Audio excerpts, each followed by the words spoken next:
Hello students, welcome to our revision session again and my channel's name is AS Tutorial। उसमें dot नहीं है, सिर्फ AS लिखा है, जो शॉर्ट हो जाएगा आपको फाइंड आउट करने में इजी हो जाएगा।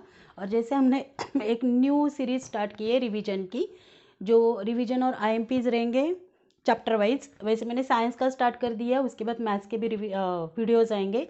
ग्रेविटेशन का इससे पहले मैंने ऑलरेडी कुछ थ्योरी पार्ट पे IMPs और क्या क्या किस पे कॉन्सेंट्रेट करने उस चैप्टर में, उसके बारे में मैंने बात की है।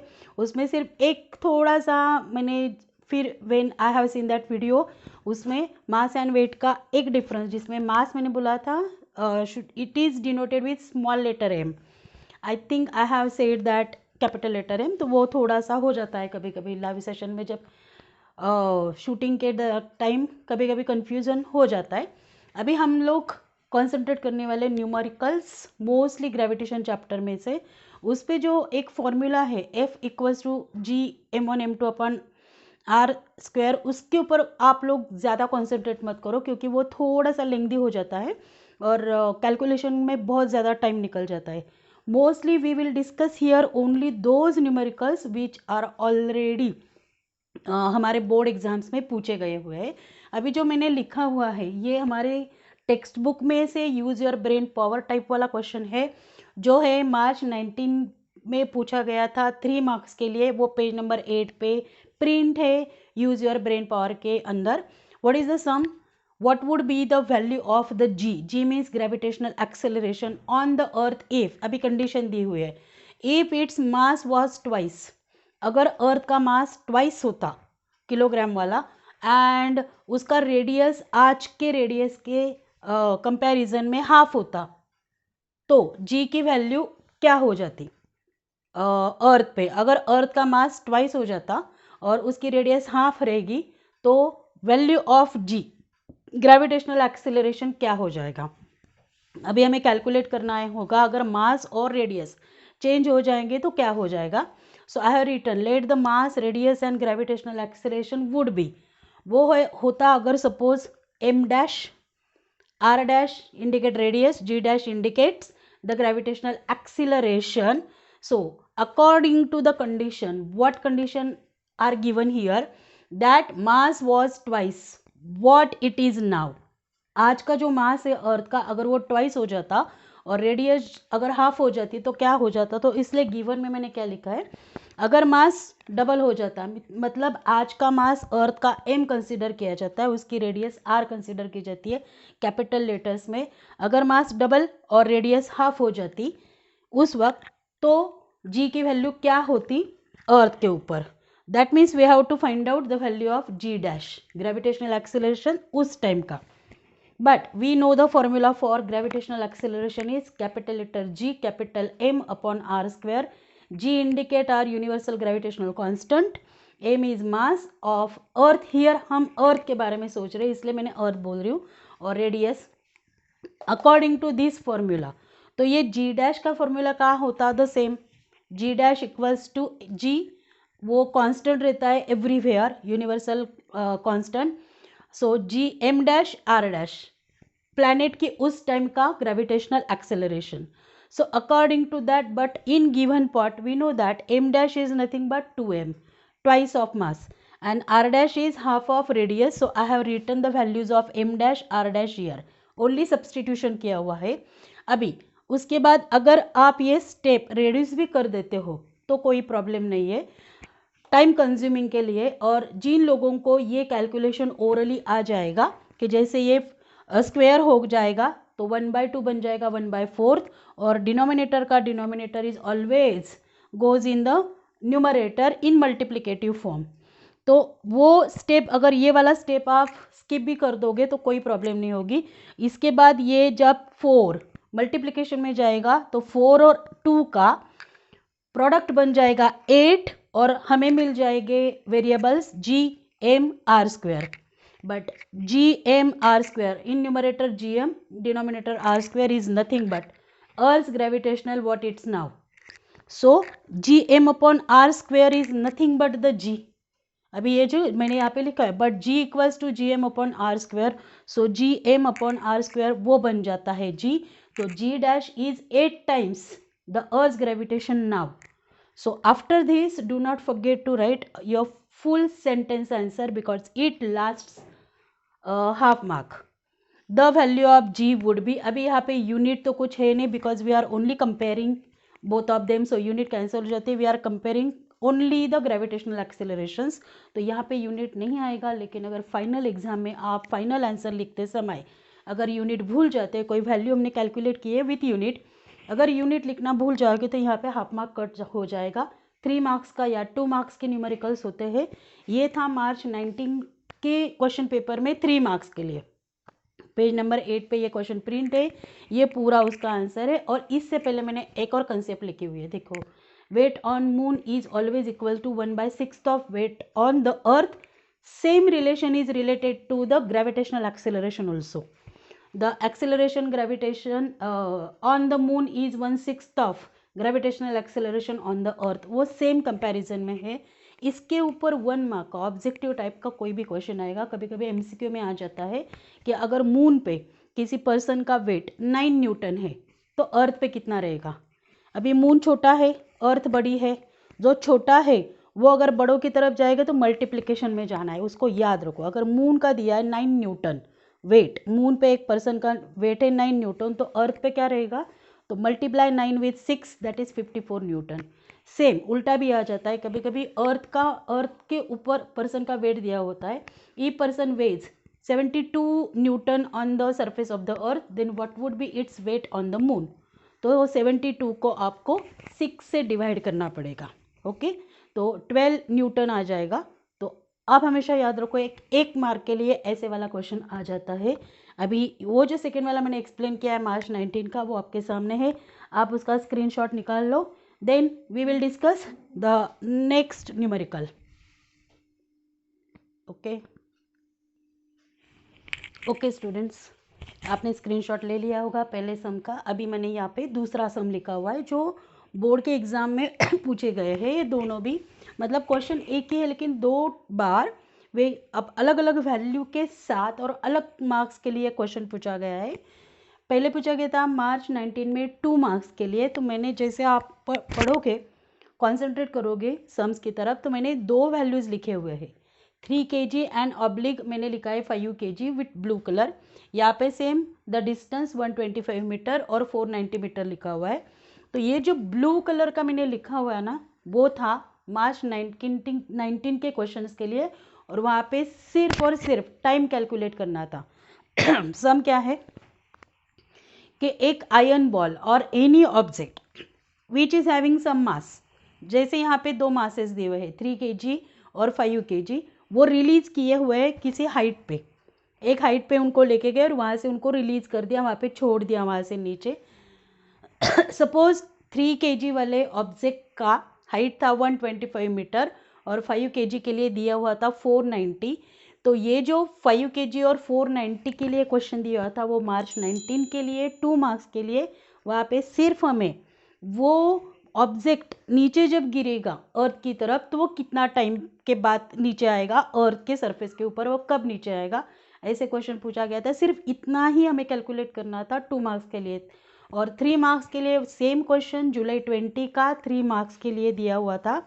And which is already given in our textbook. If you observe textbook page number 12, on that page the sum is printed as it is. वहाँ पे हमें 3 वैल्यूज कैलकुलेट करनी है, दिया हुआ है जो क्वेश्चन में, लेकिन उसमें से सिर्फ 2 ही वैल्यू हमें कैलकुलेट करनी थी according to the July 20 question paper जो 3 मार्क्स के लिए था. तो चलो क्वेश्चन क्या है पहले समझ लेते हैं. कि एक ऑब्जेक्ट है, उसका कुछ मास है, उसको रिलीज किया है from some height from the surface of the earth. जैसे रिलीज करोगे आप लोग तो वो बॉल और वो दैट ऑब्जेक्ट अर्थ के ऊपर कितने टाइम में आएगा, और जैसे ही वो अर्थ पे पहुंचेगा तो उसकी वेलोसिटी कितनी रहेगी, उसका स्पीड कितना रहेगा, ऐसा ये क्वेश्चन दिया हुआ है.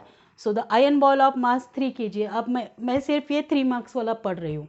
3 kg is released from a height of 125 meter and falls freely to the ground. Free fall, you know this concept. कोई भी ऑब्जेक्ट जब अर्थ पे गिरता है, when it falls on the surface of the earth, then it's falls if only the influence by gravitational force only. जब वहाँ पे कोई फ्रिक्शनल फोर्स या बियॉन्ड फोर्स या कुछ भी नहीं रहेगा, तब सिर्फ ग्रेविटेशन की फोर्स की वजह से ही, सिर्फ अगर तो वो ऑब्जेक्ट नीचे गिर रहा है तो उसी को फ्री फॉल बोलते हैं। ओके, तो वो फ्रीली आ रहा है ग्राउंड पे। हमें अज्यूम भी किया गया है कि जी की वैल्यू 9.8 के बजाय 10 कंसीडर करनी है। Take the value of g as 10 metre per second square, then find the time taken by the ball while reaching on the ground and its velocity when it will reach on the ground। तो उसकी velocity क्या होगा और वो कितना time लेगा गिरते समय। तो मैं सिर्फ अभी ये 3 kg और 125 मीटर के हिसाब से ही एक्सप्लेन करने जा रही हूँ। उसके बाद हम डिस्कस करेंगे 5 kg और ये 490 वाला सम। तो जैसे मैंने गिवन में लिखा है, मास क्या है दिया हुआ है ऑब्जेक्ट का 3 kg। जैसे पढ़ते जाओगे ना वैसे वैल्यूज लिखते जाओ। चलो सबसे पहले मास दिया है, मैंने मास लिख लिया 3 kg। हाइट दिया हुआ है, height means it is nothing but displacement from the surface of the earth. वो एच हाइट मतलब आप समझ लो इस चैप्टर के लिए वो वैल्यू हमारे एस लेटर की होती है। और ग्रेविटेशनल एक्सेलरेशन हमें बोला है 10 ले लो, और भी फाइंड आउट क्या करना है, time taken by the ball to reach on the ground and what would be its velocity। v is letter used to denote velocity, that is final velocity। letter u is used to denote the initial velocity। यहाँ पे हमें सारे के सारे Newton's के जो equation है motion के 3 इक्वेशन से, वो उन इक्वेशन को हमें यहाँ पे यूटिलाइज करना है। जैसे v equals to u plus a t है according to the Newton's equation. Second है s is equal to U T plus half a t square. और थर्ड है equation v square equals to u square plus 2as। उन equations के हिसाब से, चलो मैं यहाँ पे इक्वेशंस लिखने जा रही हूँ। v equals to u plus a t, s equals to U T plus half a t square and v square equals to u square plus 2as। हमें ये इक्वेशन पता होने चाहिए, तभी you can apply them in our sum. अभी देखो हमारे पास क्या क्या वैल्यूज है। एस की वैल्यू है अभी जो कैलकुलेट करने हैं हमें, हमारे पास ए मीन्स यहाँ पे हम ए नहीं, हम जी यूज करने वाले, that is gravitational acceleration. So according to that देखो यहाँ पे फॉर्मूला लिखा हुआ है, S is equal to U T plus half G T square we are considering, but we know that initial velocity of the object is 0। So U को निकाल लिया तो हमारा इक्वेशन हो जाएगा S equals to half G T square only. अभी इसमें से हमें टी कैलकुलेट करना है, टाइम कैलकुलेट करना है कि वो बॉल कब पहुंचेगा अर्थ पे। टी कैलकुलेट करना है तो मैंने टी स्क्वायर को यहीं पे रख दिया और इन दो वेरिएबल्स को मैंने शिफ्ट कर दिया। 2 is not variable, actually it is constant, half बोला है। 2 को जैसे मैंने यहाँ पे शिफ्ट कर दिया वो मल्टीप्लिकेशन में गया, जी डिनोमिनेटर में आ गया। बस सब्सटीट्यूशन करना है वैल्यूज़ का और कैलकुलेट करना है। एस का वैल्यू 125, ये 10 ओरली या मन ही मन में कैलकुलेट करो और ऑन बैक पेज जाके करो यार, यहाँ पे भी दिखाओगे आप तो कोई प्रॉब्लम नहीं है। 2 1 ज़ा 2, 2 5 ज़ा 10 और 5 से जब इसको डिवाइड करते हो तो वो आ जाता है 25। 25 इक्वल्स टू टी स्क्वायर। अगर आप स्क्वायर रूट लोगे तो एवरी नंबर हैज़ और every square number has 2 square roots plus and minus, लेकिन यहाँ पे हमें सिर्फ पॉजिटिव स्क्वायर रूट के बारे में सोचना है क्योंकि टाइम यहाँ पे हमें नेगेटिव में नहीं कैलकुलेट करना है। तो टेकिंग पॉजिटिव स्क्वायर रूट, तो ये लिखना मत भूलना ताकि हाफ मार्क भी कट नहीं होगा जब ये मॉडरेटर के हाथ में जाएगा। तो पॉजिटिव स्क्वायर रूट ले लिया हमने, तो इसलिए टी की वैल्यू आ गई 5 सेकेंड्स में वो बॉल रीच हो जाएगा। अभी चलो टी मिल गया, अभी हमारे पास क्या है, टी है, जी है और वी है। वी कैलकुलेट करना है, so we have use this equation, v is equal to u plus gt, but as we know u is 0, so for this fulfill your answer, write reason because of, ये therefore sign है, ये because of u equals to 0 meter per second, so value becomes only v equals to gt, and everywhere you can see that I have written the therefore sign everywhere, which also give weightage to your answer. अगर ये आप equation solve कर रहे हो तो therefore sign लिखना बहुत ज़रूरी है। मैथ्स में भी ये याद रखना, जहाँ जहाँ आप इक्वेशन सॉल्व करें, this is equal to that, therefore this is equal to that, ये वाला इक्वेशन वाला जितना भी कैलकुलेशन रहेगा, do not forget to write this therefore science. अभी जी की वैल्यू हमारे पास है 10 metre per second square, T just we have calculated 5, So after multiplying it, we get 50 meter per second. So do not forget the final answers again with unit. So the ball takes 5 seconds to reach the ground, and on reaching on earth its velocity is 50 metre per second. अभी ये हो गया हमारे 3 marks के questions का explanation जुलाई 20 के. अभी मार्च 19 के 2 मार्क्स के क्वेश्चंस के लिए क्या कैलकुलेट करना था? बस टी का टाइम. वो ऑब्जेक्ट, आयन बॉल कुछ भी होगा, वो कितना टाइम लेगा. तो वेरी सिंपल था देखो. And how confusing it is. मास हमें कहीं पे भी यूज़ नहीं करना है. किसी भी फॉर्मूले में हमने एम की वैल्यू यूटिलाइज नहीं की है, फिर भी देकर रखा है ताकि बच्चे थोड़े कंफ्यूज हो जाते हैं. एम दिया हुआ है, एस दिया हुआ है, जी दिया हुआ है. अभी एम को कहाँ पे इस्तेमाल करें? तो एम देखो, मास कहीं पे भी नहीं हमने कोई भी फॉर्मूले में यूज़ नहीं किया है, फिर भी दिया हुआ है. तो कभी कभी कन्फ्यूजन के लिए बच्चों को प्लीज़ यहाँ पे कॉन्सेंट्रेट करना, कंफ्यूज मत होना. अगर ये 5 और 490 का सम होता तो यहाँ तक देखो. अभी 2s, एस मीन्स हाइट कितनी थी? 490. और g की वैल्यू तो हमें 10 कंसिडर करनी है. अगर उस हिसाब से आप कैलकुलेट करते तो 2 इंटू आ जाएगा 490 डिवाइड पर आ जाएगा 10. तो इस हिसाब से आप t की वैल्यू कैलकुलेट कर सकोगे. अगर ये क्वेश्चन एग्जाम में आ गया तो how to calculate. So concentrate on that also. Try to solve yourself with this values. और ये था जुलाई 20 का और मार्च 19 का. अभी I am again going out of the video. Please take a screenshot. अगर आपने ऑलरेडी सॉल्व किया है तो it is just your revision. So we will move ahead for next solution of any another numerical. Okay. Hello बच्चों, देखो again जैसे आप लोग देख रहे हो और एक सम है again from the text book. वो तो हमारे एक्सरसाइज में से है. एक्सरसाइज है हमारे पेज नंबर 15 पे, क्वेश्चन नंबर 5 का. ये वाला फर्स्ट वाला सम है. ये आप लोगों ने बहुत बार पूरे साल में जितने भी एग्ज़ाम अपने अपियर की हुई है, उस एग्ज़ाम में ये क्वेश्चन कम से कम 2 या 3 बार तो पूछा ही गया होगा. ऑलरेडी ये देखो जुलाई 20, मार्च 22 को 2 मार्क्स के लिए हमेशा most IMP question it is. वैसे और 3 न्यूमेरिकल से वो हम नेक्स्ट वीडियो में सॉल्व करेंगे. फिलहाल इस न्यूमेरिकल के बारे में बात करते हैं. It is also the most IMP question for 2 marks. An object takes 5 seconds to reach the ground from a height 5 meter on a planet. So what would be its value on that planet? वो जिस planet पे गिर रहा है उस planet की height क्या होगी? उसने कितना टाइम ले लिया? 5 सेकेंड टाइम है. तो हमारे पास ये t लेटर की वैल्यू हो गई. हाइट कितनी है? 5 metre. Height means displacement, that is letter S की वैल्यू हमारे पास है. We have to calculate the value of G on that particular planet. So in given what I have written, time t is equal to 5 seconds. Height, that means it is the value of letter s is 5 meter. We have to find the value of g. अभी हमारे पास मैंने left side में कुछ information लिखी हुई. It is not a part of your solution. वो just मैंने extra के लिए लिखा हुआ है. हमारे पास ये 3 इक्वेशन है. देखो अभी वेलोसिटी तो कहीं पे भी नहीं है, तो पहले वाला और ये थर्ड वाला इक्वेशन हमें कंसीडर करना ही नहीं पड़ेगा क्योंकि वेलोसिटी की वैल्यू हमारे पास है नहीं. लेकिन देखो यहाँ पे ये वाला जो इक्वेशन है S equals to U T plus half G T square, उसमें डिस्प्लेसमेंट एस की वैल्यू दी हुई है. Time is also given. We have to calculate the G. So we are considering the formula. By formula S equals to U T plus half G T square, जिसमें initial velocity 0 consider की हुई है. सो हमारा formula change होता है. S equals to half gt square only. Again I have written the therefore signs. So what is the value of S?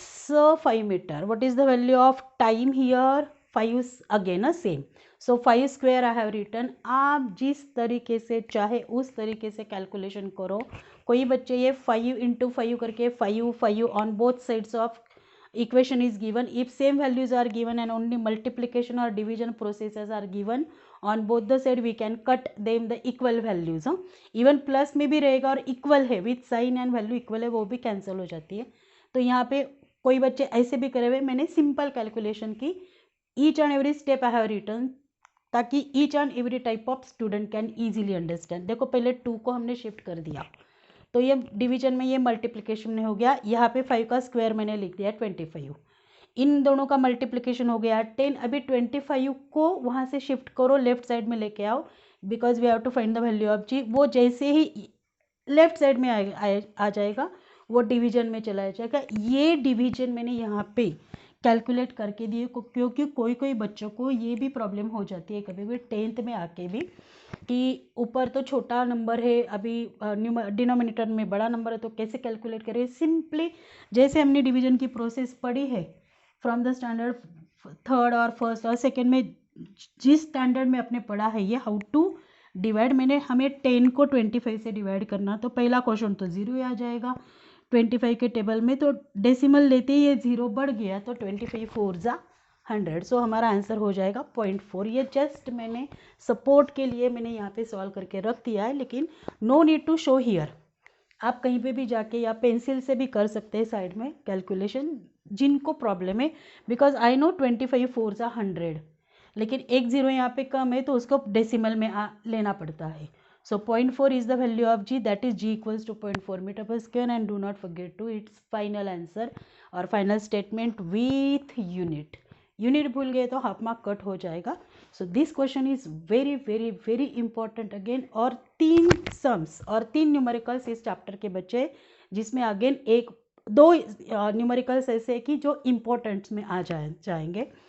तो next video में you will get the same. अगर आपको स्क्रीनशॉट लेना है या फिर यू नो और you have solve this sum so many times, then no need to, because it is just to write again and again, it is just revision. If you know it very well, no problem. बाकी remaining 3 numericals of this chapter gravitation we will solve, or we will see how to understand how to solve the numericals. We will see in next video. Till then, goodbye, and please subscribe my channel. Like करो, share करो, comment भी करते रहो कि क्या आपको explanation में problem है या फिर आपको अच्छा लग रहा है कमेंट, वो भी आप मुझे बताते जाओ। और नेक्स्ट वीडियो में हम कुछ और IMPs related to the same chapter, related to numericals, we will solve and we will discuss about it. Till then, tata, goodbye, and do your studies very very very concentrately. Okay, bye bye students.